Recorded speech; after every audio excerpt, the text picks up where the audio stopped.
আজি ৰাতিপুৱাই মাহঁতৰ ঘৰলৈ ওলালোঁ কাৰণ আজি দেউতাৰ বছৰেকী হয়। আজি দেউতা আমাক এৰি থৈ যোৱা 10টা বছৰে হ'ল। চাই থাকোঁতে দিনবিলাক কেনেকৈ যে পাৰ হয় গমেই নাপাওঁ।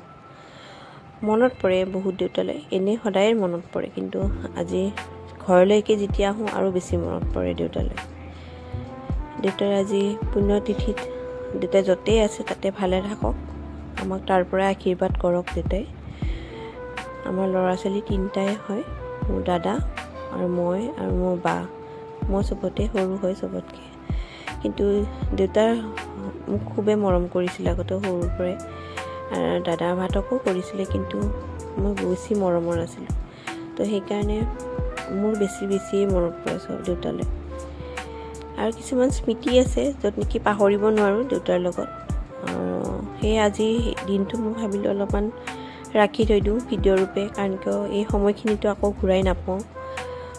দেউতাই য'তে থাকে ভালে থাকক। মোৰ মা, বৌ, এয়া মোৰ মিষ্টাৰ, আমি একেলগে আজি আমি ল'ৰা ছোৱালীকেইটাই আমি আজি দেউতাৰ বছৰেকী কামখিনি সম্পূৰ্ণ কৰিলোঁ। কাৰণ কি আজি বাহিৰা মানুহ মাতা নাই, মা আৰু বৌৰো গা ইমান ভাল নাছিলে, ডাঙৰকৈ কৰা নহ'ল। পিছে এনেকৈ ঘৰৰ মানুহখিনি আজি লগ হৈ কিনে ঘৰতে এসাঁজ ভাত খালোঁ।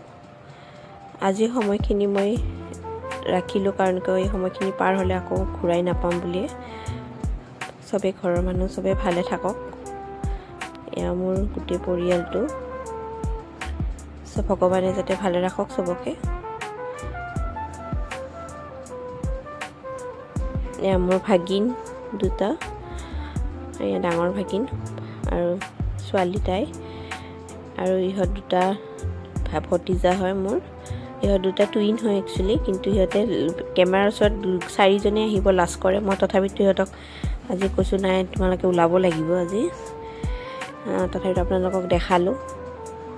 এয়া মোৰ গোটেই পৰিয়ালখিনি, মা, বা, দাদা, বৌ, আমাৰ মিষ্টাৰ। আমি ড্ৰয়িং ৰুমতে একেলগে কথা পাতি আছিলোঁ ভাত পানী খাই।